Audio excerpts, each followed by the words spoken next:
Hi folks, how are you doing? Here I wanted to share with you the third game of the Laznicka Rapport match, which is being played in Czech Republic. A 6-game match between these young players from Czech Republic and Hungary, really providing us some interesting games. Especially the first one was a cool one. You can see the video I made about that game earlier, and especially this third game, it was really lots of fun.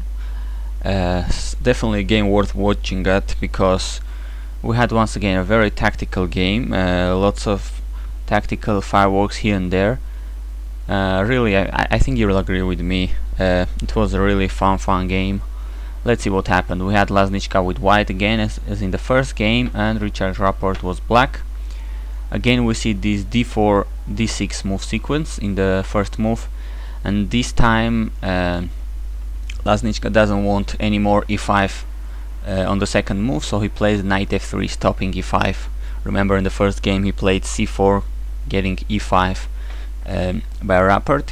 So now he plays more classical way, knight f3 stopping immediate e5, knight to f6, and after c4 g6, going into classical King's Indian defense positions for black. And Laznicka chose to play the fianchetto line of the King's Indian, plays g3, a safe approach to the King's Indian, bishop g7, bishop to g2, both players castle. Now knight b d7, knight c3, and black plays e5, which is basically one of the main aims of black in this opening, something he almost always gets to play, counter-attacking in the center with his e-pawn being defended with the d6 pawn and the knight on d7 in this case. Here I'm not that sure about the state of theory here, not sure if this is very theoretical or not. Laznicka plays h3, not allowing any piece of black, say a knight or a bishop, to jump on g4. I think bishop g4 will be typical move in lots of King's Indian variations where black wants to play fast f5, and black plays here c6, another typical move I think. Apart from controlling with the pawn this b5 and d5 square, this is giving black queen a diagonal, darker diagonal, the queen side to work on, to be placed on this diagonal and be active. White plays e4, and queen b6 was played, putting some pressure on d4, on b2, having an active queen, developing the piece. Rook to e1. Now e takes, knight takes was played. Here is an important moment, as it may seem at the first sight that tactics are favoring black to win a pawn, to win the e4 pawn. I mean, with the typical knight takes e4 maneuver, discovered attack with the bishop and the queen against the d4 knight, which is only protected by the queen. But beware of the tactics here. Here white takes with the rook, defending his own knight with two pieces, and black is losing material here. So this is something I thought about at the beginning, then realized that the rook was there for a reason. Instead, rook e8 was played by Rapport. Now he's, I think, threatening to take on e4, as he has also the rook attacking the e4 square. So if knight takes, rook takes, he could take with the rook and the knight would be hanging on d4. So I guess that's why Laznicka goes with the knight back to c2. Pretty solid position for white, with almost all pieces developed. Of course black isn't worse in any way. I think he has succeeded in developing his pieces quite well. Only the bishop and the rook on a8 are lacking development, but otherwise the knights look good. The center is under control with c6 and d6 pawns. The queen is looking good, so pretty balanced position, I guess. Rapport plays the knight to c5, giving an open way to the bishop, and also putting some extra pressure on the e4 pawn. Now this is curious. Here this is a position where white could already, if it was white to move, could already take the pawn on d6, and Rapport kind of knows that, and he's forcing, after knight c5, inviting white to play the weakening before. It's tempting because you're advancing your pawns, winning space on the queen side, but Rapport considers it's weakening, so he kind of forces white to make this move and goes back with the knight to d7. Now it's white to move, and we have the before move made, and d6 is still hanging. So now Rapport considers this is a much better moment to let white take on d6, which, by the way, the Czech grandmaster does. Queen takes on d6, and here the most interesting part of the game starts. Knight e5 was played by Rapport, threatening to take back the pawn immediately on c4. That pawn is unprotected, and apart from that, playing with the more or less not that great, we may say, situation of the queen on d6. Well, kind of threatening to trap it, I guess, with bishop f8, so the queen is like not very well placed. It could go backward, but I mean it's not very pleasant to see the queen there as white. So fortunately for Laznicka, it is his turn to move, so he plays c5, attacking black queen, which goes to a6. And here another very curious moment. There was a line here I started to think about, and apparently it was quite an interesting, very unbalanced and complex line. I was thinking about the move, which wasn't played here, but I was curious about what if bishop f1. Seems I'm trapping the black queen. Am I not? I mean, apparently there is no square the black queen can go to other than taking on f1, which is losing the queen. And I turned on the engine here, and it says it's pretty equal. But how? Well, in this way. Knight f3 check should be played first. My engine says king goes to h1, and now the queen must be sacrificed to keep equality for black. Now that's amazing, isn't it? Rook takes, the rook would be taken on e1 by the knight, and of course white takes the queen on a6, and knight takes c2. Apart from attacking the bishop on a6 with the pawn, now the rook is under fire on a1. There is lots of potential for this bishop on the great diagonal to attack and pin this knight on c3. And as I said, and this bishop is still under attack, so if rook b1, the most valuable piece here, under attack, well, he takes a6, and black has 3 pieces for the queen, if I'm not mistaken. Very complex and imbalanced position. Interesting. It's really a pity, I think, they didn't play this line. Of course, it's a matter of taste, I guess. Not easy to evaluate this at all.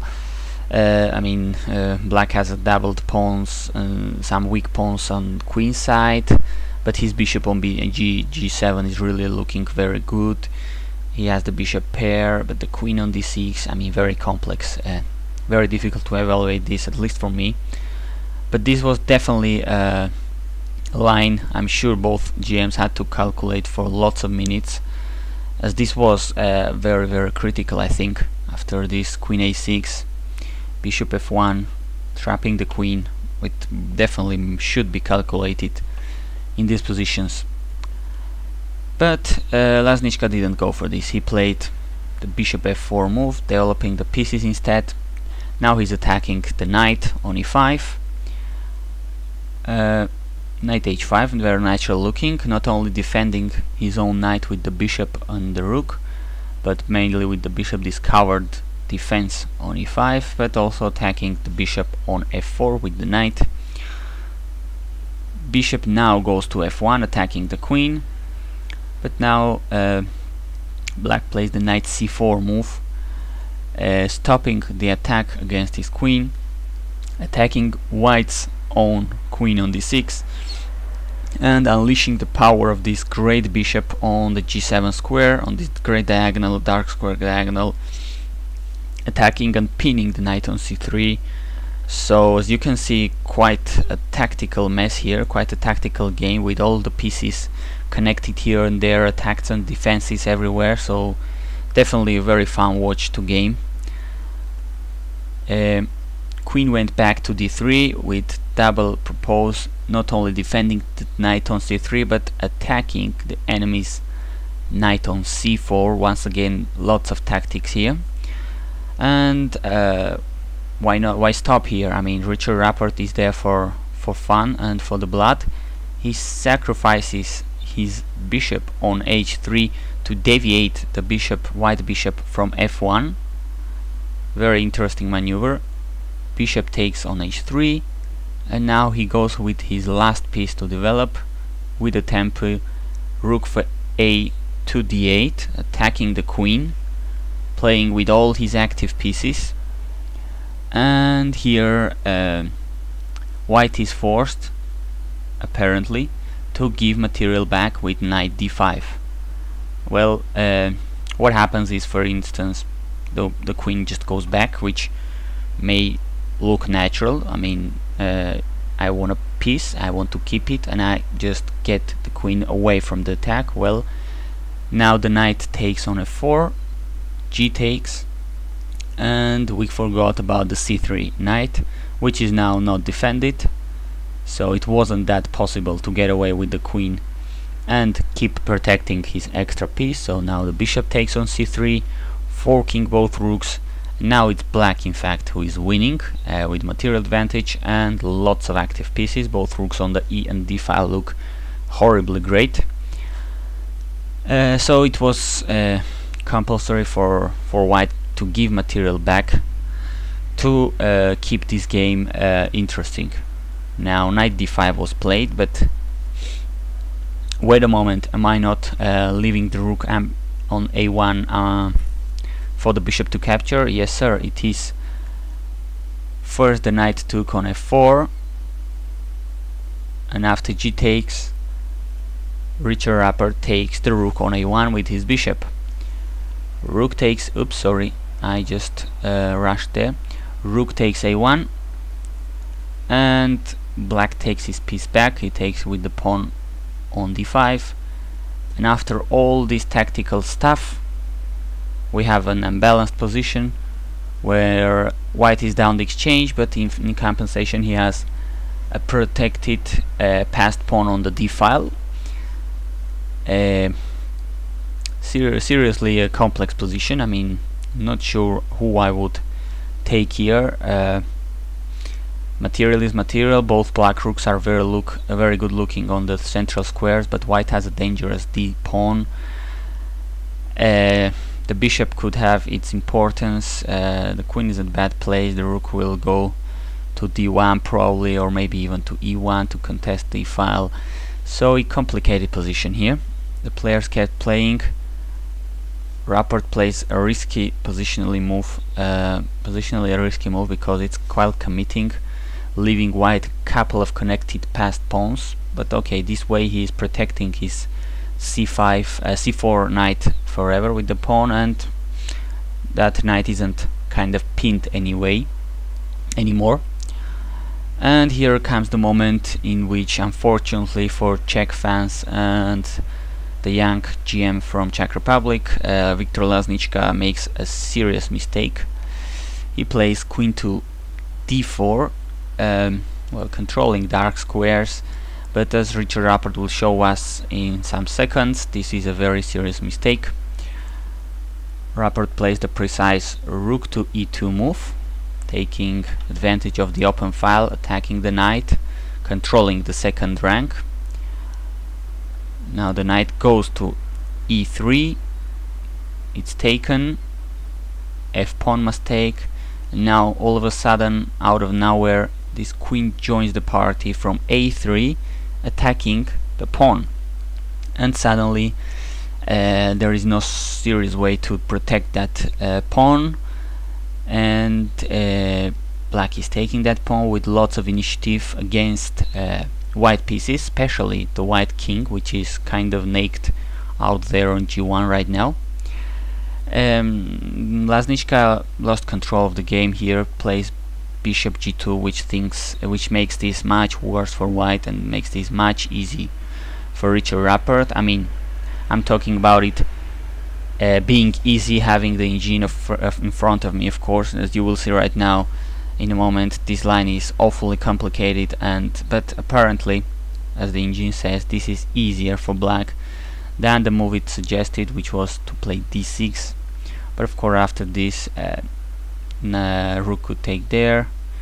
The bishop is attacked, so bishop g2, rook d3, queen e4. So black is obviously standing better. The couple of connected passed pawns is the only thing which makes the position not resignable yet, I guess, for white. But otherwise, black has control of the third rank active pieces, so still a complex position. But definitely bishop g2 will show us how beautifully is this going to end. The other rook goes to the e file, rook d to e8, d6 was played, and rook 8 takes on e3. And of course, I guess Richard Rapport had all this calculated out, because we reach the really most beautiful and final point of the game, the climax of the game, d7. White is about to promote another queen and checkmate, well, not checkmate, but promote another queen, and there is no way basically black can stop it in a normal way. But in the last second, Richard Rapport takes advantage of his very active rooks and queens, and he finishes the game with a very beautiful and wonderful blow, final cherry on the cake. Rook takes g2, sacrificing the rook, very beautiful move. 2-4, king takes, and this king hand, rook e2 check. Well, white is happy to give the queen if he can promote the other one, but unfortunately for Laznicka, this is not enough. Rook takes with check, king takes, now queen b2 check, king g3. Of course, black is not taking a1, never in this situation, as the queen would be promoted on d8, but instead he keeps chasing this king. h4, g5 check. Well, lots of variations here, all of them favored black, I assume. King to g4, h5 check, and after king takes g5, finally queen to d3, controlling this d pawn, which is now not going to survive anymore. White king is in a horrible situation, almost in checkmate. Queen g6 is not checkmate for just one square, but anyway, this is all but won for black, so this was all she wrote. Viktor Laznicka resigned the game, as he is clearly losing his passed d pawn and there is no more hope there. Wonderful game in my opinion. Once again, Richard Rapport proving to be a tactical beast and beating Viktor Laznicka once again in this match, and for the second time with black pieces. Thanks for watching.